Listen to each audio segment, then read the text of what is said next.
Thank you very much for that. Can everybody hear me? If you want to hear me, you have to put on the headphones. Excellencies, friends and colleagues, my name is Bernie Kuijten, and on behalf of WTO Director General Okonjo-Iweala, I offer you a warm welcome to the 2022 WTO Public Forum. We are delighted to see everyone back in person and to see so many of you in this room for the biggest high-level trade forum in the world.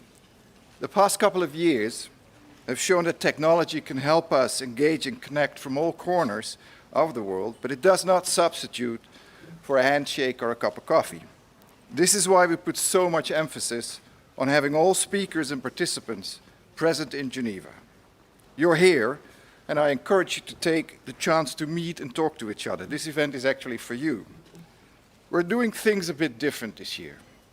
We want to hear from you what trade can do to help and contribute to a sustainable and inclusive recovery from the shocks of the past 2 years, and how to make the system more crisis-proof, hence having more than 140 sessions, over 600 speakers, and close to 3,500 registered participants. We do not want to run short of ideas. Oh, this is interesting, it's coming up. And instead of having the traditional keynote speech, we will open with a candid face-to-face conversation between the WTO Director General and CNN's Richard Quest, a man who does not need any further introduction. They will look at the challenges facing the global economy and how trade can contribute and be part of the solution.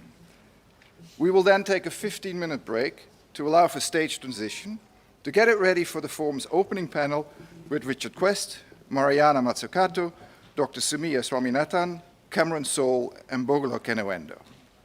After this panel, the stage setup will be changed again to prepare for a conversation between Dr. Ngozi and Gianni Infantino, President of FIFA, to start at 1:30. So now, without further ado, let me thank you for your attention, and let's get started and kick off with a short introduction video. After that, Richard and the DG will take over. Thank you so much.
Good morning.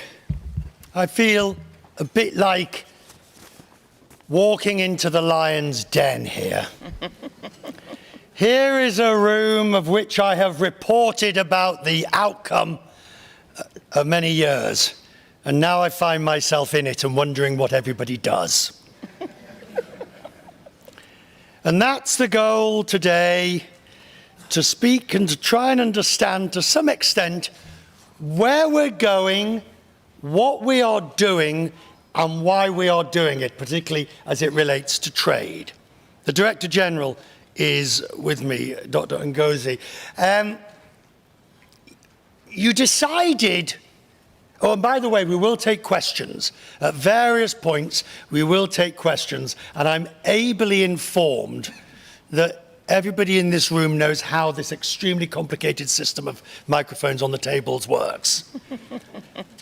So you're ahead of me on the game on that. Director General, you said to me when you asked me to come here today that this was not business as usual. Why not? Well, it's not business as usual because the world is in a very difficult place at this time. We have a situation in which we are grappling with multiple crises. I often refer to it as a poly-crisis, simultaneous exogenous shocks hitting the world. We have security shocks, we have climate shocks, we have energy shocks, we have food price shocks, and all of this hitting countries at the same time. So we cannot afford to do business as usual. We have to be able to think out of the box, and we have to accomplish things. That's why I said it's not business as usual. Do you think everybody realizes it's not business as usual? Well, I think everybody is feeling these shocks, unless they're extremely, extremely rich and insulated. But certainly at the WTO, I would say members know that it's not business as usual. The theme is recovery. What recovery? I mean, we are going backwards now as a result of the war in Ukraine, higher food prices, global inflation through arguably monetary mismanagement. So what recovery are we talking about? There isn't one. Well, you know, Richard, I think there was in 2021, we were beginning to see signs of a recovery from the pandemic. Numbers were looking up, trade numbers, global growth numbers. And then, of course, we had the shock of the war in Ukraine, compounded by the climate shocks. So that's why we were thinking of a post-pandemic recovery. But now we have to weather what looks like an oncoming recession. Our trade numbers, we're right in the middle of our new forecast, but the indicators are not looking too good. Global growth forecasts have been downgraded by both the World Bank and the IMF. So, but as we enter the recession, if we're going to enter one, do you believe there will be we'll pass this down to a recession in the developed or a global recession or both? I think a global recession. Right. That's what I think we're edging into. But at the same time, we have to start thinking of the recovery. We have to restore growth.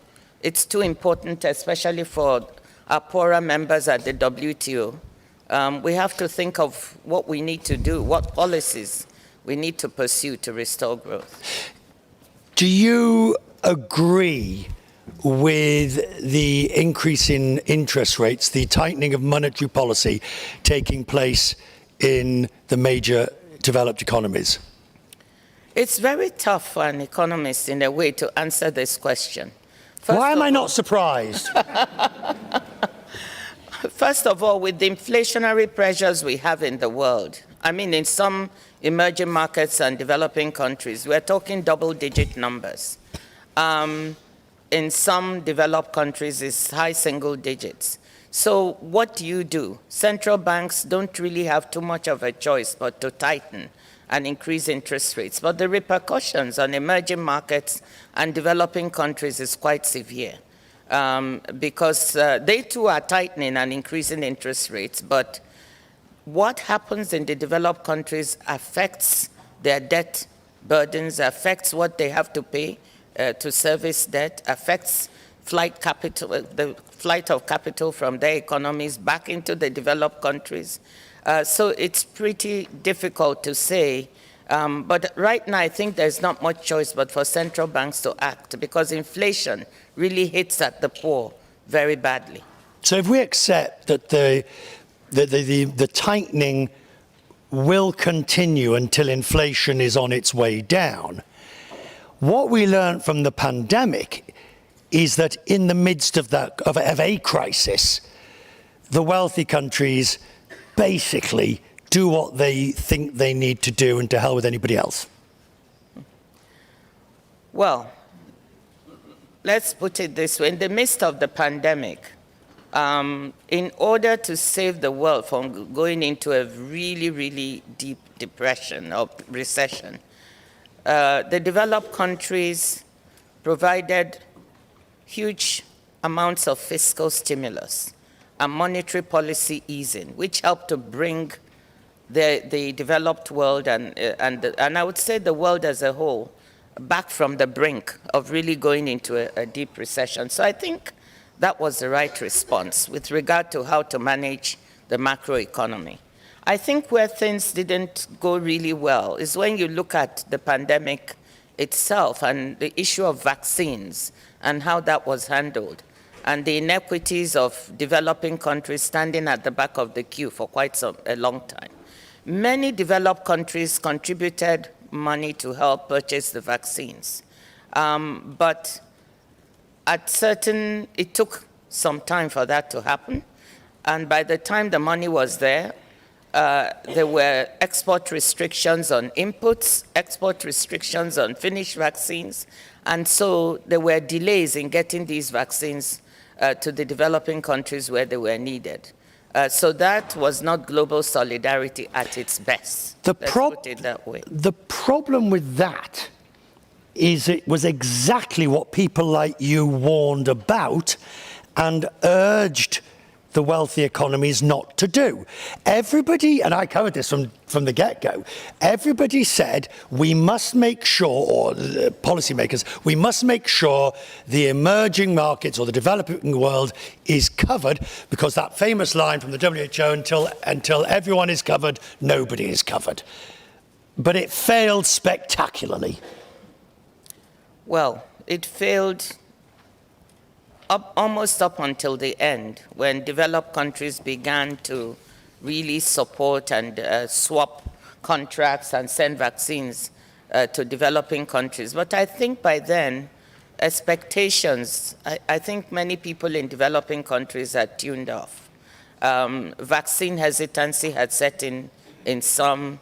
Admittedly, some did not have the infrastructure to handle the vaccine programs well, but I think it was a little late, and we have to not repeat that experience. Excellent. Just where I wanted you to go. Uh-oh, I've fallen into a trap already. Completely. Close the door. It's not where we want to go, says the Director General. And it is exactly where we are going as we look at this recession. You look at the tightening of monetary policy, you look at the flight to capital, you look at the interest rates to GDP and the debt and the repayment services, and the World Bank is forecasting a crisis in emerging markets. Well, that is true. I mean, But doesn't that depress you? Of course it does, Richard. And that's why we have to look at what positively can we do on our own side to see that things get better. So if you look at the WTO, members agreed on many things that would be helpful at the ministerial that we just had in June. Number one, on food prices. I'm happy to say that members agreed to keep export restrictions as low as possibly could be. There's a declaration so that there can be a free flow of food, fertilizers, agricultural goods. Okay, we're not perfect. We still have some of these restrictions on, but the trend is in the right direction. Of the 57 measures that started at the beginning of the war on food and fertilizer, 15 have been phased out. So I hope we'll keep going and more countries will not put restrictions. That's very helpful to the world. There was also an agreement to allow the World Food Programme to purchase food for humanitarian purposes without any restrictions. That is very helpful in terms of looking at the food insecurity issues that we're dealing with. We had other agreements. We had an agreement on the TRIPS waiver on intellectual property, which will allow developing countries to use legal instruments to waive patent rights so that they can manufacture some of the vaccines themselves. So starting to support manufacturing capacity in developing countries is something very important and helpful. Fisheries. For the first time, members agreed something on sustainability to do away with harmful fisheries subsidies, $22 billion in total, that contribute to illegal and unreported fishing, which is leading to overfishing of our oceans. So this is very, very important. What made the difference? Was it your charming negotiating style? Oh, I don't think any member would remotely say I'm charming. Quite the opposite. But I think what made the difference is I have to give credit to the members and to the wonderful staff of the Secretariat who supported the work. They decided, and we did something pretty amazing. All members came together, developed and developing countries, everyone round the table. You see, when you were appointed, one of the criticisms was, well, she's not a trade expert. I mean, slightly untrue, since you've been around trade most of your professional life. But, you know, you're not a technocrat from a trade thing. I'm not a trade negotiator, put it that way. Yeah, but maybe that was exactly what was needed, a non-trade negotiator to stand in this room and say, oh, just bloody well do it. That's exactly what I did. I mean, saying I don't know about trade is nonsense, because by training, of course, when you have a PhD in economics and you don't know trade, I think that is it. In development economics. So that was just something put up. You know, when you're competing, people put up things. But I'm not a trade negotiator, and I didn't believe that was what was needed. But that's not what was needed at Exactly. the WTO. Exactly. The WTO needed a canny political operator that could move around the trade agenda. Oh, well, I've never heard myself described as a canny political operator. But whatever it is, it needed someone to help catalyze. But at the end of the day, the members did the homework, and as I said, credit to the members and the ministers for agreeing to negotiate. How difficult is it to keep, I mean, I see the ambition into action. How difficult is it to keep that moving forward when there is such difficulty? Well, you know, negotiations are give and take. It is not easy, but this is a negotiating forum. And I think once a level of trust has been built up, I think having these successes at MC12 augurs well. Doesn't mean it's going to be easy, but we have quite an agenda before the WTO members.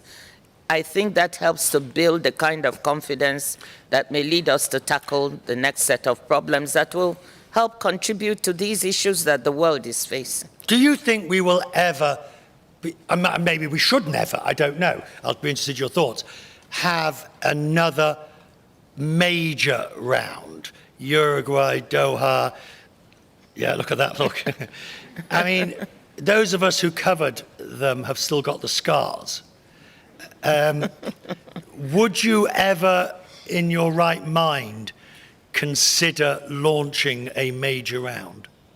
Well, let me put it this way. We still have scars and leftover issues from previous rounds that we have to deal with. I think we should focus on what successes we can get that are very relevant to the issues, the global issues that the world is suffering from now, rather than looking to grand rounds at the moment. There are just so many issues, and What's your number one issue?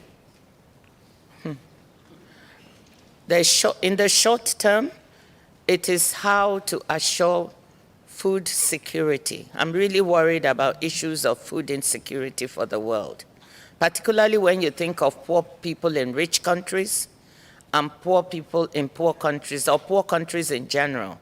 The specter of not having enough food is one that worries me. So to me, that's a top issue. Access to energy. So these are issues that are creating problems at the moment. And you have to ask yourself, where can one be relevant? And I've just said ways and means in which members of the WTO have decided to try to be part of the solution to the problem. But it's all so incremental. Well, when you don't have a grand plan, I mean, I think if the war could stop, that would really be helpful. That would be a very big contribution to where we are now, a big answer to our problems. It won't solve everything, but it would certainly contribute. Absent that, we've got to look at what solutions each party can bring to the table, each organization. And certainly, WTO has been able to contribute and will continue to do so. We'll take some questions from our guests here. Who's got a question for the Director General? I thought for you, Richard. I'll take a question and then pass it on to you. It won't be long before somebody blames the media for something. That usually happens. We've been going 20... Anyone got a question? Yes, with the mask. Thank you very much, Dr. Ngozi. At MC12, there was... Hang on, are you pushed? Yes, you need to use the headphones. Yes. Oh. Yes, thank you. You see, I told you I was a novice. Choose the headphones. Who knew? Thank you very much, Dr. Ngozi. At MC12, it was quite rushed, and at the end, a lot of decisions were gavelled through before members were able to see the text, for example, on fisheries subsidies or the final text on the COVID TRIPS waiver. How can you assure us that this will not happen in future WTO ministerial conferences so that members can actually hang on a second. Texts? How many people have you got looking at these things? There were hundreds and there were thousands of negotiators here in the dawn of the last day of the ministerial. What took you so long? No, they didn't get the text. The text was not available before it was gavelled through in the closing ceremony. Sounds like a very good motion. Can I answer that, Richard? I'm sorry to say that I disagree with you completely. We were in room D, and the question was posed. Would you like to have a couple of hours to look over this text? Or what do you want to do? We gave members the choice, and the answer was no. We want to go to the closing. So I totally disagree with that. Members were asked, and it's documented, that would they like another hour to look at the text? And they said they didn't need another hour. I can see people nodding. So where that conclusion came from, I have no idea. Why do I feel I've walked into a family argument at Christmas? Who burnt the sprouts? Next question. Yes, please. Push your button. Who are you, by the way? Good morning, everyone. My name is Princess Puskas, an economist from the... Are you okay? Yes, my name is Princess Puskas, an economist at the Central Bank of Botswana. But you rightfully said, inflation in emerging countries, it's either high single numbers, digit numbers, and we see central banks continue to increase interest rates. And you had mentioned that probably going to increase them until a point where inflation starts falling. And my concern is, inflation is either demand-driven or supply-driven, right? And mostly right now, it's supply-driven. And then the thing is, the central bank does not have control over that. And my concern also is there's stagflation, high prices. But Princess, yes. If that's the only tool you've got, and it's your primary responsibility of monetary policy... Which is very true. Monetary policy is price stability. Yes. You don't have a choice. You do not have a choice. Right, thank you. I agree with you, sir, that price stability is mainly the primary objective. But I'm also saying that maybe, how about like governments maybe trying to get to a point where the fiscal policy and the monetary policy work together? Oh, I'm glad you asked that. Fiscal and monetary policy working together. Yes. What do you make of Liz Truss and the latest budget in the UK? I think, I hope the UK ambassador is in the audience. Is the UK ambassador in the audience? He can answer that question better than me. I think he's either hiding under the desk. But let me speak to, you do have a sound point in what you say about whether inflation is demand or supply driven. If at this point in time, one will have to sort out, and there's an element of supply driven. And the issue is if it's something that the central banks don't have control over, structural problems in the supply chains, for instance, that they cannot overcome, then you ask yourself the question, is raising interest rates still the right move? So that will happen for now, but central bankers are asking themselves that question. To what extent is it supply-driven? There's no doubt that there's a very large demand-driven element in inflation we had because of the large amounts of fiscal stimulus that was pumped into the developed country economies. But we're getting to that point where those questions are being asked, and if we have that information, then central banks will be asking themselves, will increasing interest rates be the right tool to use for that? But they'll still have to do it. They'll have to do it up to a point. But up to a point, if it's supply-driven factors you don't have control over, then continuing to increase interest rates is counterproductive. By the way, if you ever want to know why Dr. Ngozi got the job, with her political canniness, as I put it, the way she avoided my question on the UK budget is a brilliant example. Do we have another question? Yes, two more. How are we doing on time? 10 more minutes. Another question. Yes, sir. You at the front. Who are you and what's your question? Greetings. My name is Hannes Schlimann. I'm with WTI Advisors. I'm a trade policy advisor and For who? trade lawyer. For everybody who pays me, you know. No, for the WT... WTI Advisors. Oh, WTI. Right.